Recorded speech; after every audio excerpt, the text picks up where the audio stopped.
Journal d'une nomade, épisode 5. Seule. Assise dans mon véhicule aménagé, je regarde le lac bleu de Bergon devant moi, entouré de sa belle verdure généreuse. Je suis ici seule. Comme à chaque fois que nous arrivons dans un nouvel endroit, Happy, mon chat, est parti faire ses repérages. C'est le tout premier jour de vadrouille depuis la transformation de Trangoulette, ma voiture, que nous avons rebaptisée Trangoulette Vittoria, maintenant qu'elle est toute belle. Avec mes amis, nous avons imaginé une structure en bois offrant des rangements accessibles par des trappes, sur laquelle un matelas pliable en 3 est déposé. Tantôt banquette, tantôt lit de place, de quoi faire de beaux rêves en faisant l'étoile. Tout est prêt pour que mon aventure soit au top. Pourtant, j'ai un nœud à l'estomac. Je ne peux rien avaler tellement je me sens déboussolée. Je me pose 1000 questions. Pourquoi ai-je eu besoin de vivre cette expérience ? Que vais-je faire à présent ? Comment occuper mes journées puisque les contraintes technologiques m'obligent à passer le minimum de temps connecté ?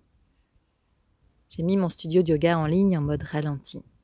J'ai boudé les réseaux sociaux et tout cela m'amène à cette conclusion effrayante. Suis-je prête à mourir aux yeux du monde extérieur ? Que va-t-il se passer si je ne donne plus de mes nouvelles ? Les gens risquent de m'oublier, remplacée par une autre prof de yoga, une autre personne inspirante comme si je n'avais jamais existé. Telle est la loi de ce monde factice des amis du numérique. Nous sommes tellement dans le faire en permanence et soudain, il ne me reste plus qu'à être. J'ai peur. J'ai l'impression que je vais mourir. Pourquoi est-ce que je me suis mise dans cette précarité ? Quel est le but de tout cela ?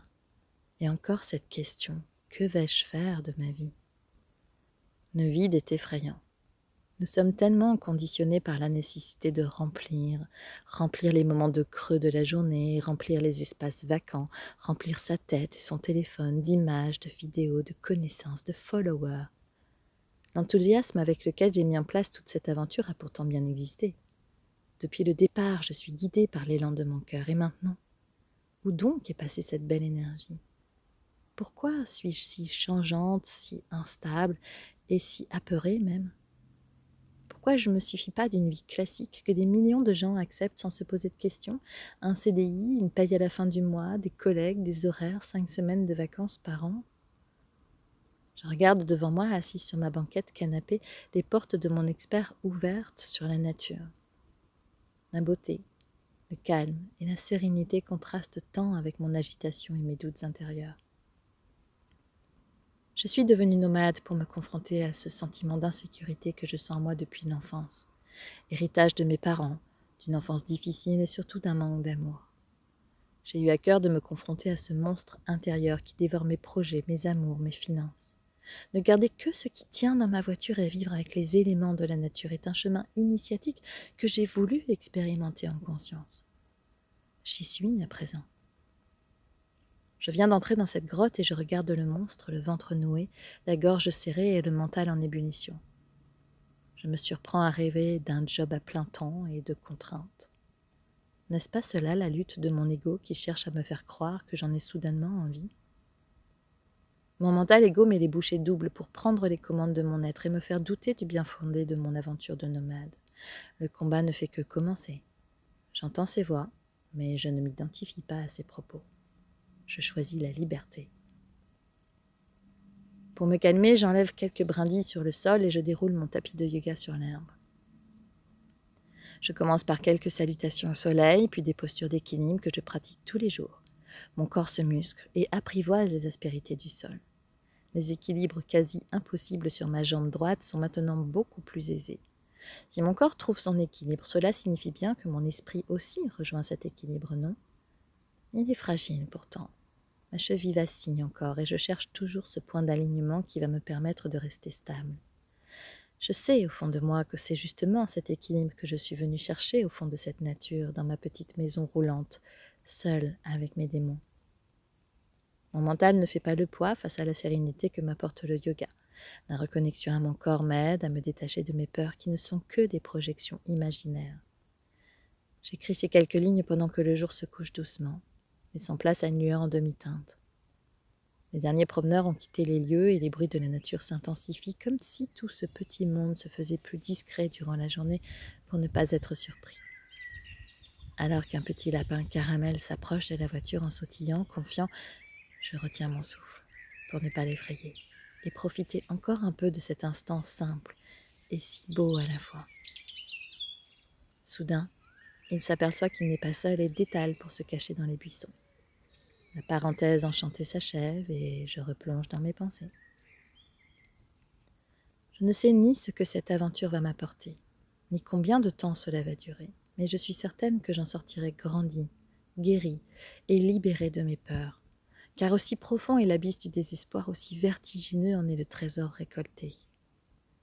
Mes yeux s'habituent à la pénombre, les arbres qui m'entourent m'offrent un spectacle en ombre chinoise, sur fond musical de cigales et de chants de crapauds.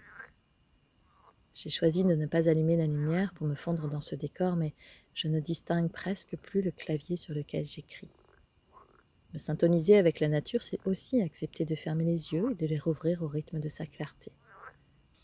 J'abandonne alors mon ordinateur, laissant en suspens les mots que je cherche à exprimer comme une thérapie dans ma solitude. Il affiche assez de batterie pour que je puisse terminer cet article demain matin, riche de mon expérience nocturne. Je reste là, assise sur mon lit, à regarder la nuit s'installer. L'instant n'a jamais été aussi présent. Contrairement à tout ce que j'aurais pu imaginer, les bruits de la nature me rassurent, et les insectes sont devenus mes amis, bon, mis à part les moustiques. La chaleur intense de cette journée de juillet a laissé place à une douce tiédeur que je savoure. Je remplis ma petite bassine d'eau et je saisis mon savon solide que j'ai fabriqué avec des produits naturels pour me purifier de toute cette moiteur. Les vêtements retirés, je suis nue dans le noir devant mon véhicule. C'est une étrange sensation de liberté et d'interdit à la fois. Je me savonne, me rince en versant ma bassine d'eau fraîche sur mon corps et mes cheveux. C'est si bon la vie, si simple aussi quand on ne se la complique pas par nos pensées sombres. Cette douche de fortune me rend heureuse, je retrouve la femme sauvage qui est en moi. Allongée dans mon lit, la porte ouverte de mon véhicule, je suis bercée par le chant des cigales, le sifflement léger du vent dans les arbres, le cri soudain et surprenant d'un oiseau dont je ne connais ni l'apparence ni le nom. Pendant que les étoiles veillent sur moi, la vie bat son plein dans cette forêt. Tous ces petits êtres s'agitent et m'offrent un merveilleux cadeau. Je ne suis pas seule. Je ne fais qu'un avec ce monde. Happy est rentrée et s'est posée près de moi. Cette petite boule de poils chaude qui expérimente la liberté aussi semble se plaire dans sa nouvelle vie. Sa présence, mêlée au sommeil qui m'emporte doucement, m'enveloppe dans un cocon imaginaire et je me sens comme à la maison. Exténuée par tant d'émotions, je m'endors. Le soleil s'est levé. J'ouvre les yeux après une nuit réparatrice. Mon téléphone portable est éteint et je n'ai aucune idée de l'heure qu'il peut être. Qu'importe. Ce matin, mes idées sont plus fraîches et ont retrouvé une certaine neutralité. Je me prépare un café, sors mon pain et mon beurre salé pour manger quelques tartines tout en plongeant mon regard sur le lac et ses environs. Je m'aperçois alors que je n'ai presque rien mangé depuis plusieurs jours et que ces quelques tartines me font l'effet d'un repas de fête. Par manque d'expérience dans ma vie de nomade, je me suis posée près d'une promenade. Et nous sommes dimanche, les promeneurs se succèdent. Ils courent ou marchent tranquillement et me découvrent avec surprise. Je leur offre un spectacle, moi, assise sur ma banquette, en train de déguster un café, comme une sorte d'anachronisme spatio-temporel. Je lis dans leurs yeux de l'étonnement, de l'envie ou même de la compassion. C'est drôle comme chacun traduit ce qu'il regarde à travers ses propres filtres. Tout ce que nous projetons passe par la moulinette de nos croyances, notre histoire, notre éducation, nos racines. Un écureuil court et grimpe sur un arbre. L'instant s'arrête. Je ne fais plus un geste pour ne pas lui faire peur, dans l'espoir de pouvoir admirer ce petit animal le plus longtemps possible. C'est un instant de grâce qui me nourrit. Je me sens chanceuse et en grande gratitude malgré tous les doutes qui m'ont assailli hier. Après ce baptême de nomadisme et ma première bataille remportée contre moi-même, je me sens plus forte et prête à continuer mon chemin vers ma sérénité intérieure. Je suis heureuse d'être là.